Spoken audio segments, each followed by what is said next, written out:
Hi. Alright, hello guys, welcome back to my channel. If you're brand new here, my name is Nikki and this is my book nook. Guys, I am really excited about today's video. I think it's going to be really fun. Basically, I'm going to be recommending books to you based on popular books that you've probably already read and probably really love. You know that feeling when you finish a book and you are just sitting there staring at the ceiling afterwards and you're just like, oh my god, how am I supposed to go on? Like I loved this book so much that I want to read it again. Like I don't know what else I want to read because like I just want to experience that again. Like when you find a book that is such a perfect combination of tropes and like types of characters and you know plot lines and you're just like, oh my god, it was just like chef's kiss perfect, and you just want to read a bunch of other books that are just like that but slightly different. I've been there myself, so that's what I'm doing in this video. It's going to be a, if you liked this book, you'll love this book kind of moment. I have so many books to talk about, so many books. I just keep looking at my couch right here because I have an absurd amount of books just like laid out here and it's kind of a hot mess, but I'm excited. I think this is just gonna be like a fun, chatty little video. I'm not gonna go too into depth on any of the synopsises, obviously not gonna give any spoilers. I just really wanna like hit on what the basic tropes are of the book, the basic sort of plot, and how they compare to the books I'm gonna be recommending. So yes, I'm gonna stop rambling now. Let's just get into it. Okay, the first book I wanna talk about is The American Roommate Experiment by Elena Armas. This was the follow-up to The Spanish Love Deception. It was an absolute smash hit this past year. This has really become like a staple in the friends to lovers book category, especially the friends to lovers fake dating category, to be specific. A lot of people really love the guy in this story. He's very much got that golden retriever energy, and then the girl as well. You know, she's boss babe, she's doing her own thing, she's hard at work in her career, but she's also just like a hopeless romantic at heart that has really had struggles with dating. And seriously, if you love all of those things about this story, you will absolutely love Mixed Signals by B.K. Borison. I am B.K. Borison's biggest stan. I think she's like the most underrated author. She literally just got signed by Berkeley. Like I found this out, I think yesterday. She's gonna be on the level of the Elena Armas's like in the next year or two. Like I'm just waiting for her moment. But Mixed Signals is so freaking cute. It is also a friends to lovers fake dating story about this girl that's been struggling with dating and this guy that is her friend that basically walks into a restaurant and sees her like going through an awful date. This guy just like treating her horribly. She has just given up on love, and he's been her friend for a long time. They live together in this small town. She owns a bakery and he comes in 3 times a week to get a croissant and a coffee from her bakery, orders cakes from her all the time that he doesn't even need because he's just like wanting an excuse to talk to her. And you know, he's been struggling with dating himself. He feels like he's too much, he comes on too strong, like girls are just never into him for the long haul. So they end up agreeing to fake date so he can help her out, help her learn what she deserves. They can help each other sort of practice. Really the same kind of concept as The American Roommate Experiment, like the fake dating for the purpose of practicing rather than fake dating for, you know, the public or for trying to like make someone jealous or convince people of something. It's just a very specific type of trope, and both of these books have it. I really like The American Roommate Experiment, but Mixed Signals like blew my mind. So, and I obviously, again, I want everyone to read B.K. Borison's work because she's so good. So definitely check this adorable book out. Okay, next, let's talk about The Honeymooners by Christina Lauren. This book, just every single summer, it just pops back up on my feed and it is everywhere. It really is one of the like original, super popular BookTok books, and I totally get why. It is one of those enemies to lovers stories that we just eat up, we love. It's about this guy and this girl that are in a wedding party together, and they are the only 2 people that don't eat from the buffet at the wedding, and everybody else, including the bride and groom, end up getting violently ill. And so the bride and the groom basically ask them to go on their honeymoon for them because it's already been paid for. They can't get a refund. It's gonna go to waste if not. So the 2 of them go on this honeymoon together, have to spend a bunch of time together, stuck on this island, and you know, things ensue, of course. It's actually really freaking cute. I really like this story. But if you like The Honeymooners by Christina Lauren, I am telling you, you are going to love The Layover by Lacey Walden. This is one of those books I'm just like, so frustrated that it's not more popular, because when I read this, nobody was talking about it. I really hadn't seen it anywhere, and I was sitting there flipping through the pages like, why is this book not equally popular to The Honeymooners? There's so many of these other like summary stories that you see all over the place because it's so good. But this story is basically about this flight attendant that is going on her final flight before she decides to settle down. She's been like a free spirit her whole life. She loves just like flying around, traveling, never really settling down, but it always has been her dream ultimately to settle down. So, you know, she's found this man, she's engaged to him, and after this last flight, she's going to be hanging up her wings. She's not going to be a flight attendant anymore. And so she thinks this is all fine and good because this last flight actually has a 24-hour layover in Belize, and it's going to be super fun until she realizes she is taking the flight with basically her work nemesis, this man named Jack that has like this horrible reputation amongst the flight attendants. And so she has to work this flight with him. They end up having to spend the layover together in Belize. Things ensue, lots of forced proximity with this story, just like the Honeymooners. And oh my God, I love this so much. It's enemies to lovers. They're stuck on an island once again, traveling involved, summer vibes, same sort of concept, but I liked this one a lot better. So seriously, if you like the Honeymooners, check out the layover because it's gonna give you everything you want and more. So this next one is gonna kind of be a combination recommendation. There was a book that I read over a year ago now that I'm still thinking about. The entire time I was reading it and loving it, I couldn't stop thinking about these two books because I love these two books so much, and this book was seriously like a combination of the two. So if you love Culti by Mariana Zapata and Ugly Love by Colleen Hoover, you're gonna wanna read Ride by Harper Dallas. This is another book that is just, I feel like this entire video should be called, if you love this popular book, read this underrated one, because it hurts my heart when I read books that I love and they are not more popular. But basically, Culti by Mariana Zapata is a sports romance book. It is about this girl that is a professional soccer player and her new coach. And basically, this coach is this girl's idol. Like, she grew up with posters of him on her wall. His name is Rainer Culti. He was an iconic soccer player. I mean, she was in love with him. Like, growing up, had like a crush on him. He was her biggest inspiration. She looked up to him so much, and now she is a grown woman. She's a professional soccer player, and he is now retired, and he is going to be coaching her team. And so she's very excited about the opportunity, but of course, as to be expected in a Mariana Zapata story, Culti is a grumpy man, and he's not at all what she anticipated. Her whole like image of him kind of breaks apart when she meets him for the first time and realizes that he's a jerk. But the two of them end up spending a lot of time together and finding some common ground, and after the slowest of slow burns, you can anticipate what happens. So freaking good. I still love this book so much. And then, switching gears, Ugly Love by Colleen Hoover, still in my top 5 favorite books of all time. Just seeing this book like gets me excited to talk about it. Ugly Love follows this girl named Tate that is going to nursing school in the same city that her brother lives in. So they basically decide they're going to move into an apartment together. He's an airline pilot. He's not home that often. She's gonna be busy with school, so it just makes sense for them to live together. And basically, Tate ends up crossing paths with this man that lives across the hall. Doesn't have a very good initial impression of him, first interaction. Not off to a good start, but it turns out that he is actually her brother's coworker and basically his best friend. And even though the two do not get along initially, they kind of can't deny their attraction for each other. But Miles is very much not looking for a relationship. Tate is head over heels for him, but he's like, look, I'm very attracted to you. I want nothing more than to spend time with you. But I cannot be in a relationship. I cannot be in love. Like, don't ask about my past, never expect a future sort of moment. And, you know, Tate agrees to this no strings attached situation. And if you've ever read a book or watched a movie, you probably know what kind of ensues and comes from that. But these two books together reminded me so much of Ride by Harper Dallas, because this story is about this girl named Brooke, and she basically is a live action sports photographer. She has all these dreams and ambitions of photographing the, you know, greatest athletes in the world, but she's been going through struggles recently, and she's, you know, not doing well financially, hasn't been able to book many jobs, and her friend is like currently on vacation in Switzerland, and she tells her, you know, take a break for a while, come out, join me for the rest of my vacation, like, you know, unplug. Right now there's a snowboarding competition going on here. That's your favorite sport. Come and watch it, you know, take some pictures, just like, you know, chill out for a little bit. And so it takes Brooke some convincing, but eventually she does agree to go. And you would not believe what happens whenever she gets to the airport and goes to reach for her bag at baggage claim and ends up grabbing the same bag as this other man. And she looks up to see that it is none other than Chase Austin, the most famous snowboarder in the world, and the man that she had posters of on her wall growing up.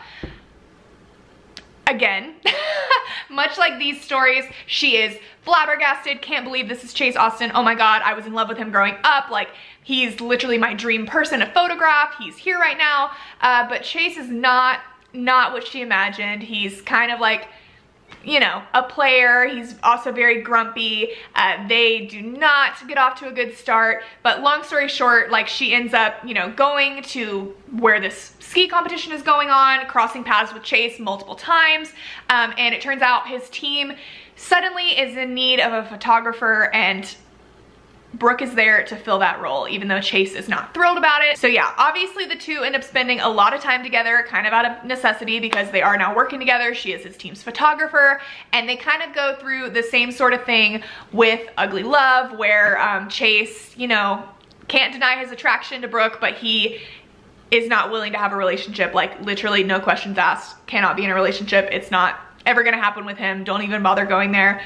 So really, it just reminded me so much of the two of these, because it is like a workplace sports romance, and the girl, you know, had posters of the guy on her wall growing up, like had a crush on him, meets him in person and is not impressed whatsoever, is actually really disappointed and let down by how grumpy he is, and then, you know, you find out that the reasons that he is the way he is, and he has a really broken past, and he's not willing to have a relationship. Like, just literally the two of these books combined is this book, and this book is so good. It's on Kindle Unlimited, and again, more people need to be talking about it, so go check it out. Okay, next, if you loved It Happened One Summer by Tessa Bailey, you are going to love When in Rome by Sarah Adams. It Happened One Summer. It follows this girl named Piper that is a socialite. You know, she really hasn't ever had any responsibility in her life. She just parties. She's really big on social media, and she's famous for being famous. She's much like a Kardashian or someone of that nature. And basically one night she ends up throwing this massive party, gets in a ton of trouble, and her stepfather is just done with it. He decides that he's going to send her off to live in this small fishing town in Washington that her actual father grew up in, and he is going to basically cut her off financially. He's sending her there with a small amount of money to run her father's dive bar that is still existing in this town, and she's going to have to just like learn to live on her own, again, learn responsibility. And this is a total culture shock for Piper. She's never had to be on her own. She doesn't know what it's like to be in a small town, just is completely just like out of her element here. This story is inspired by Schitt's Creek, so if you've seen that show, it might sound familiar in that sort of aspect. But of course, upon getting to this town, she ends up running into the very grumpy fisherman named Brendan, who wants nothing to do with her, just knows that she doesn't belong in this town, that she doesn't appreciate it, that she can't offer anything to it, and the two of them end up crossing paths over and over. It's very much a very swoon-worthy enemies to lovers, small town romance story that we all eat up, we all love. And I'm gonna tell you, when I read When in Rome by Sarah Adams just over the last few weeks, it reminded me so much of this book, because this story follows this girl named Amelia that is a celebrity. She's a famous singer, and she has just been going through it.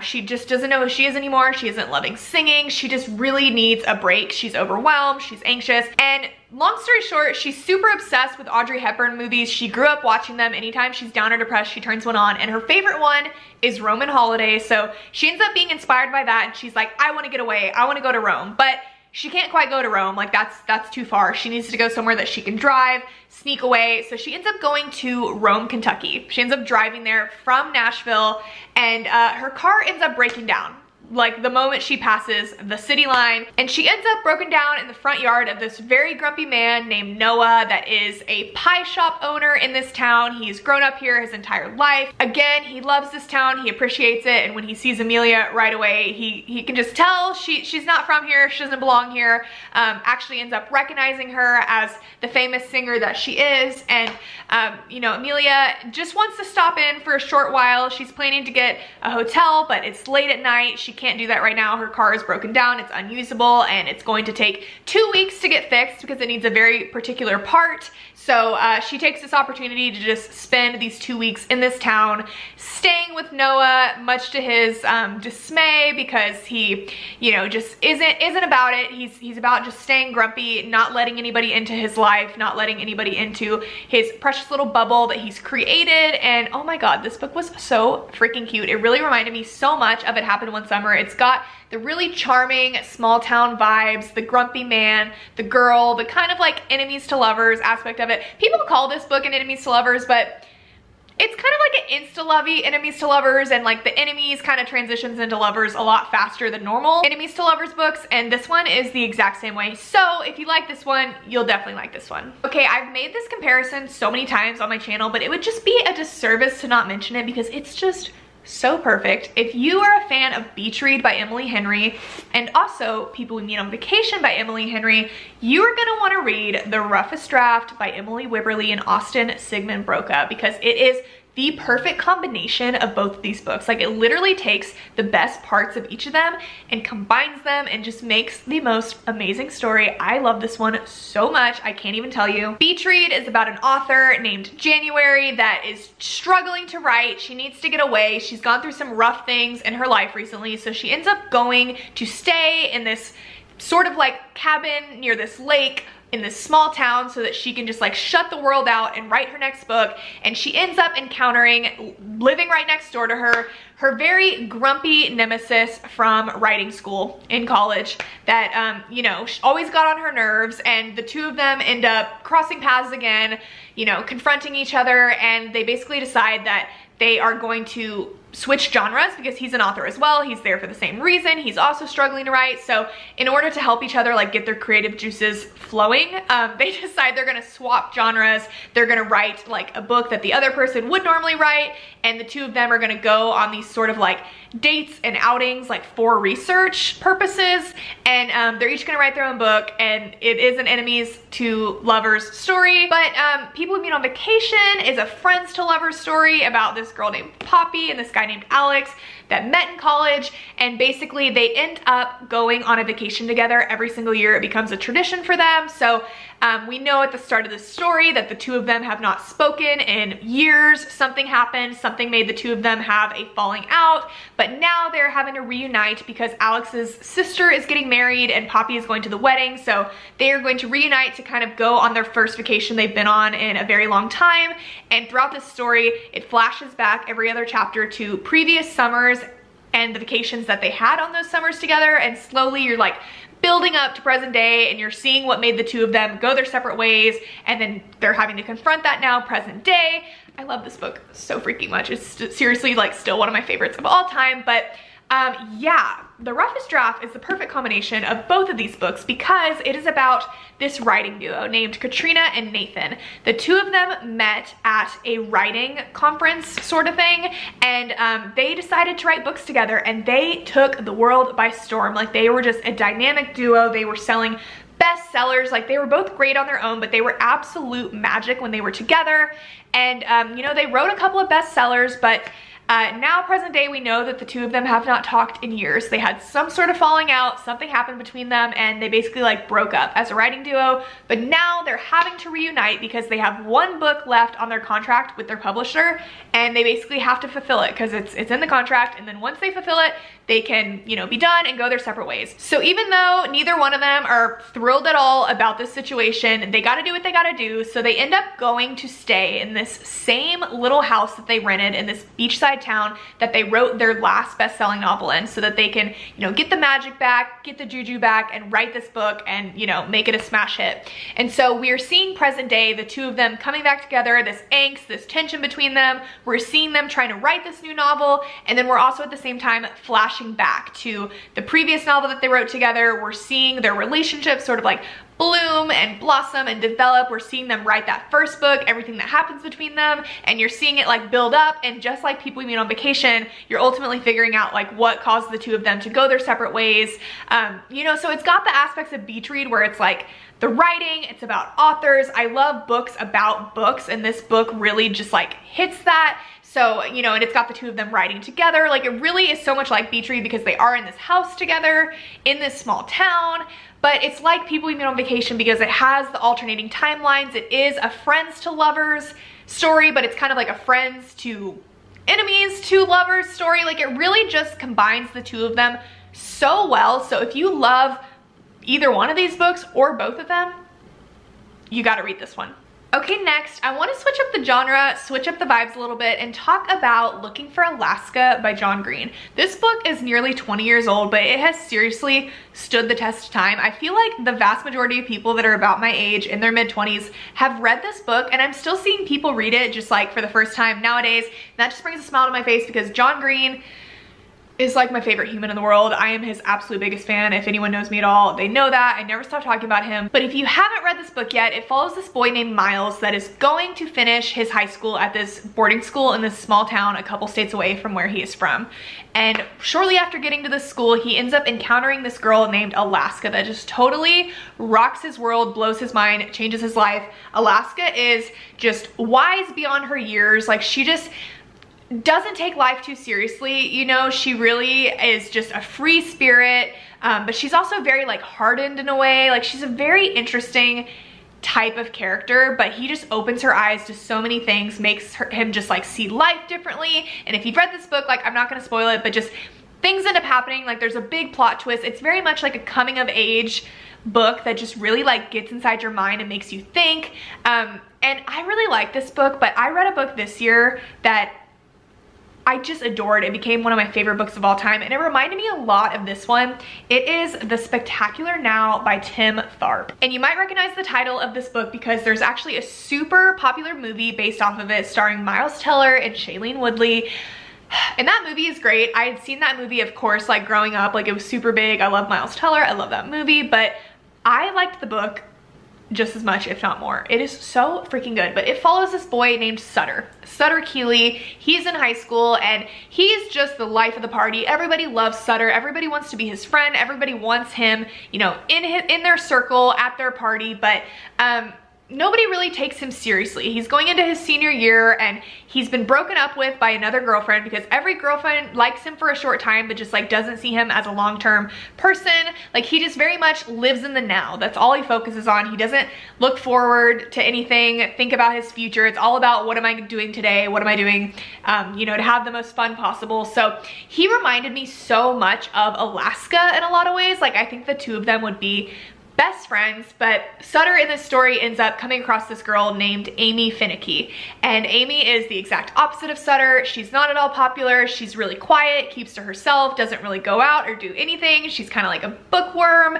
you know, total school nerd. And Sutter and her really like find each other at the perfect time in their lives, in a time where each of them really needs the other person. They both bring out different things in each other, teach each other about life and, you know, ways that they think about life that is different than the other, and they just go on this whole adventure. And I freaking love this book so much. It's really so similar to Looking for Alaska because they both are sort of like coming of age stories. They both have kind of like these open endings that just sit with you for a while. I adore this book. I loved Looking for Alaska. So if you love this, I promise you will love this book. I've just been trying to shove this book down everybody's throats because it just reminds me so much of, like, you know, those cult favorite books that you just like have on your shelf forever, that you just like love. It has a special place in your heart. So definitely I recommend checking this one out. Okay, we cannot be on the subject of John Green without mentioning my favorite book of all time, The Fault in Our Stars. I don't feel like this book really needs any introduction. I think basically everybody has either read this or knows what it's about or has seen the movie. It is wildly popular, and for a very good reason. I love it so much. I got a freaking tattoo for it on my body. But this story follows this girl named Hazel that is a teenager with cancer, and she basically has to go to the support group every week with other kids that have had cancer or currently have cancer. And one week she goes to her support group and she ends up coming across this boy named Augustus that is there with his friend. He has recovered from cancer, and you know, the two of them just hit it off right away. Augustus is enamored with Hazel. They become really good friends. Really, like, there's a lot to it. A lot happens. It's just the most amazing story ever if you haven't read it yet. But if you have read it and you've been looking for another book that makes you feel things the way that this book makes you feel, that makes you laugh, makes you bawl your eyes out, you know, I never thought a book was gonna make me cry more than this book made me cry. Like, I have read this book going on 4 or 5 times now, and I lose my mind every single time. I am just a mess on the floor. Books generally do not make me cry. I think I've cried over less than 10 books in my life. I can confidently say that. It takes a lot for me, but oh my God, 1,000 Boy Kisses by Tilly Cole freaking rocked my world, and it reminded me so much of The Fault in Our Stars. I don't want to get like too in depth if you haven't read this book, if you haven't read this book, like I don't want to give things away, but I will just say like both of these stories are, you know, friends to lovers stories that are about, you know, young people that have been through a lot in their lives and are just absolute freaking soulmates, like greater than you've ever read in your life. These books just both know how to like make you smile, remind you of what's important in life. You'll finish it feeling like you just have a new appreciation for everything. And again, you'll be crying your eyes out. Just really quick sort of synopsis on 1,000 Boy Kisses. It follows this girl named Poppy and this guy named Rune. Rune moves to Georgia from Norway, ends up living next door to Poppy. They meet for the first time when they're really small kids and they just hit it off. They just are the closest of friends, and over time, growing up, getting into high school, the two of them do end up dating. They're just like so freaking cute, so in love, just like makes your heart explode. But Rune unexpectedly has to move back to Norway because of his father's job. The two of them are torn apart from one another, but they, you know, obviously say they're gonna stay in contact. They'll work it out. They are best friends, have been best friends their entire lives. Like, you know, they're now a couple. This isn't gonna cause anything between them. But something happens whenever Rune moves away. Poppy just unexpectedly cuts him off. One day she just never answers him, doesn't return any of her calls. He doesn't know what he did, but somehow he upset her and she has just cut him off completely. But now a few years has gone by. They're still in high school, and Rune's family is moving back. And they move back. He goes to the same high school that him and Poppy are at, and he basically has to like, you know, they reunite, and he's like, what happened? What did I do that made you cut me off? And like when it's all revealed, oh my God, it's such a roller coaster. But this is one of my favorite books of all time. Like The Fault in Our Stars is just like, it's everything to me. But this book, it made me feel something I hadn't felt in a very long time. So if you're a fan of this one, I promise this one's gonna do it for you. Okay, this next one is another comparison I've made so many times across all of my social media channels. So when I talk about it, you guys are gonna be like, Nikki, I get it, but I can't not talk about it. It's Love in Other Words by Christina Lauren. This is so many people's favorite book of all time. Like I still see it talked about all the time. People lose their mind over it. It is like their ultimate 5 stars. They're obsessed. And I get it. I definitely get it. I read this book. If you guys know me at all, you know, I don't feel the same way about it as a lot of other people just because the ending destroyed me so intensely. But up until then, it really was like one of the greatest books I've ever read. But I'm still just like so hurt over the ending that like I have a hard time looking at this book. Like it just, I don't know, it just did something to me. But this story follows this girl named Macy and this guy named Elliot. They basically, at the start of the story, present day, reunite, and we learn that they haven't spoken in a very long time because something happened between the two of them. Growing up, Macy had this vacation home that her parents would go to. They'd spend weekends there, they'd spend summers there, and Elliot lived next door with his family. So, you know, they got to grow up together. They really bonded over their loves of books and reading, and, you know, they became the best of friends and over time became something more. And now, present day, we know that they have not spoken in a very long time. So it is one of those stories that we love so much, that I love so much, that, you know, it's a friends to strangers to lovers. So we see present day, them now reuniting. We see there's lots of tension between them. We see that clearly there's a lot of history, but we don't know what went wrong. We don't know what sent them their separate ways. But throughout the story, we are flashing back and we're slowly like putting the puzzle pieces together. We're going through their story. We eventually figure it out. And when we do, oh my goodness, it's a roller coaster. But seriously, if you like this book, you're gonna wanna read Every Summer After by Carly Fortune because they are so similar, but also so different. Like really, they have the exact same tropes, the same sort of structure. It's about this girl named Percy that is now having to go back to this town that she spent so much time in growing up because her friend Sam's mother has passed away. So basically growing up, her family had this lake house that they would go to. They'd spend all of their summers there, and this boy Sam lived next door with his brother Charlie with their family, and she, you know, was very close with both of them, but she just hit it off with Sam right away from the very first time they met. They had this like soulmate connection. They spent all their time together, all their summers. Over time, you know, they eventually became more, and now present day, we know that they haven't spoken in a very long time. So just like Love in Other Words, this story does see the two reuniting present day, but we are flashing back throughout, you know, chapters. We're going back to the past. We're seeing their relationship over time build, bloom, develop, grow, and you are leading up to what sent them their separate ways, and then now them having to deal with that present day. These books have so many similarities, but in my personal opinion, Every Summer After, I loved it so much more than Love in Other Words. Like, just the book as a whole, what happened in this book, like once you figure out what sent the two their separate ways, both of them are meant to like break your heart. But this one, to me, it just made a lot more sense. Like, I understood it. It's not okay, but like I just thought this story as a whole was just so perfect and made so much sense and just like made my heart, you know, explode, get ripped in half, put back together. Loved it so much, where this one just like, whatever. I don't know. I don't want to talk about it anymore. But I do want to say, while we're on the subject, if you've read either of these books, if you like them, I just have to say, I really think that you would like When Fate Breaks by Nikki Witt. This is my book, and I don't love to just like shamelessly self-promo, but I'm a big fan of this trope, as you can tell. Friends to strangers to lovers is my favorite thing ever, especially when it has the alternating timelines. So I really wanted to do that when I wrote a book. It's what I set out to do, and that's what I did in this book.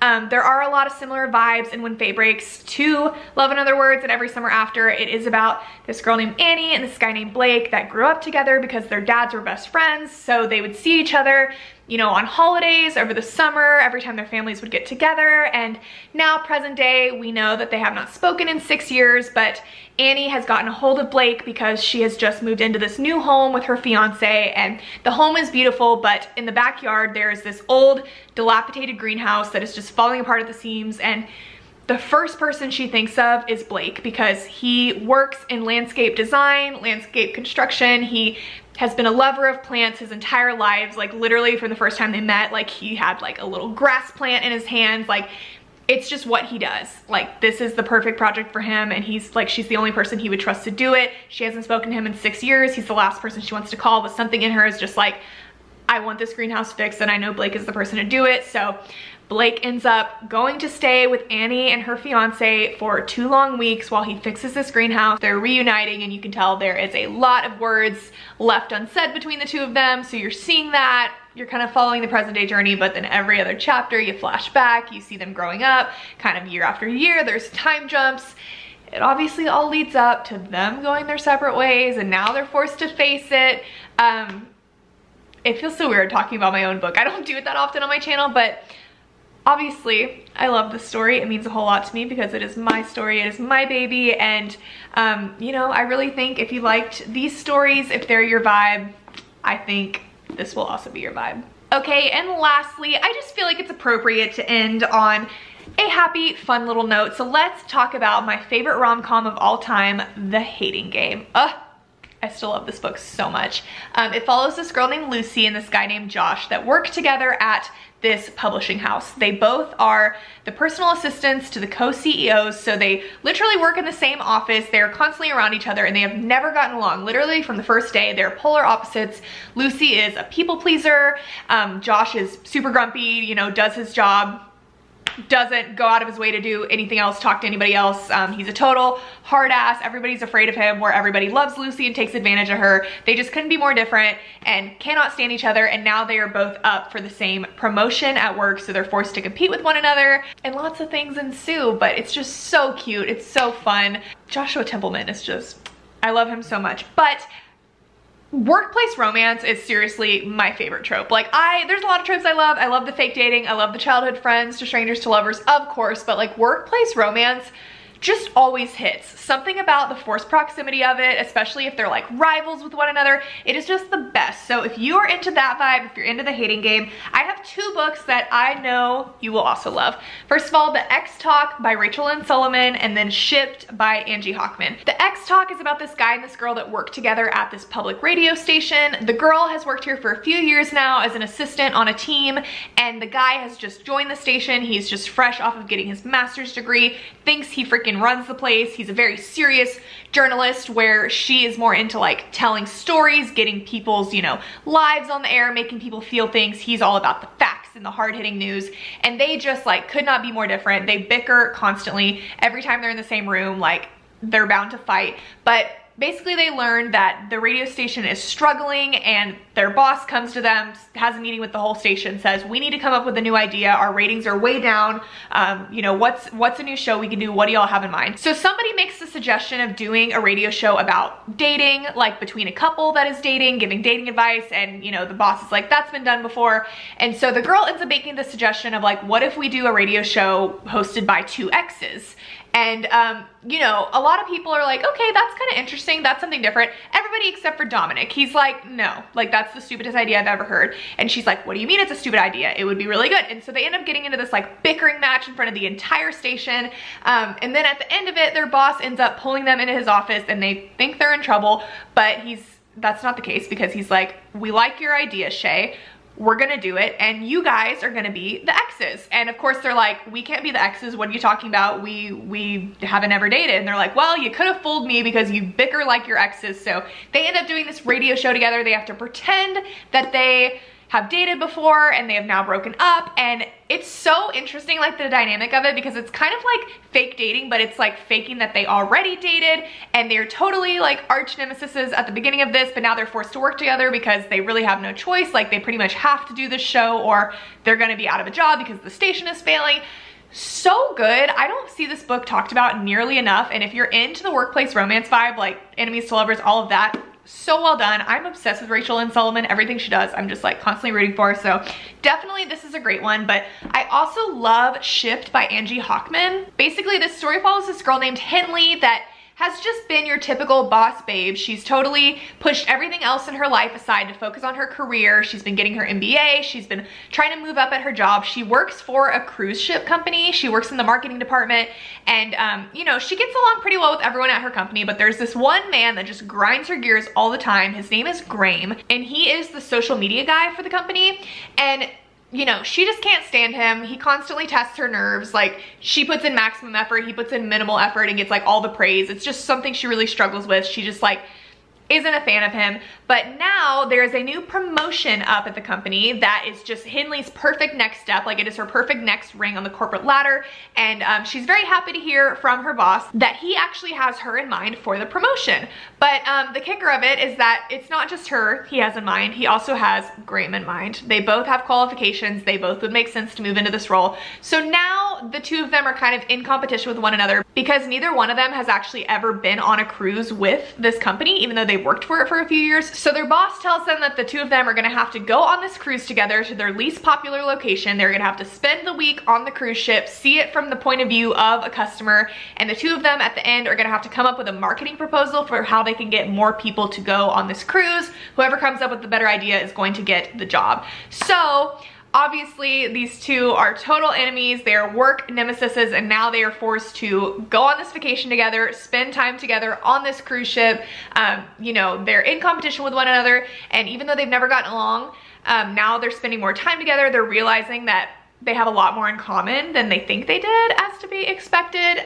Super cute. It really is. Like, I think of The Hating Game when I think of this, but of course, like now that I read that on the back, it's also a lot like the Honeymooners. So again, if you're into this one, you're probably gonna like this one. But I just love all the workplace romance vibes. I totally need to read more of them this year because I just love them. But yeah, guys, oh my gosh, I feel like I've been talking for hours. I just feel like we talked about so many different books, but it was super fun. I hope you guys enjoyed this video. It's definitely a little bit different from what I normally do on my channel. If you've read any of these books and you have any thoughts about them you'd like to give me, I would love to hear them down below. If you have any other book suggestions related to any of these books that you feel like someone might like, if they've liked one of these, leave them down below. Just anything you want to tell me, you know, comments. My DMs on Instagram are always open.